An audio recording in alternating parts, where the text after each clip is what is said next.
Praise the Lord. சேனைகளின் கர்த்தர் நம் அனைவரோடும் இருப்பாராக. வாழ்க்கையில் மிகுந்த வேதனையுடன் கசப்பு நிறைந்து இருக்கிறதா? இதோ கர்த்தருடைய வார்த்தை வருகிறது. வேதத்தில் அநேக மரம் உண்டு. அதில் ஒரு மரத்தை பற்றி தான் நான் பார்க்க போகிறோம்.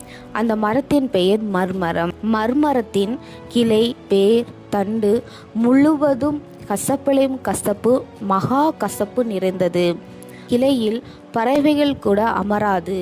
இதன் நிழலில் மனிதர்கள் வசிக்க விரும்ப மாட்டார்கள். இத்தகைய கசப்பு நிறைந்த மர்மரம் ஓர் நாள் கர்த்தரை நோக்கி முறையிடுது. கர்த்தாவே, நான் இவ்வளவு கசப்பா இருக்கிறேனே, என்னை பறவைகளும் மனிதர்களும் வெறுக்கிறார்களே, என்னுடைய கசப்பு தன்மை எப்போது மாறும் என்று கர்த்தரிடம் அழுது புலம்பி கண்ணீர் விட்டது.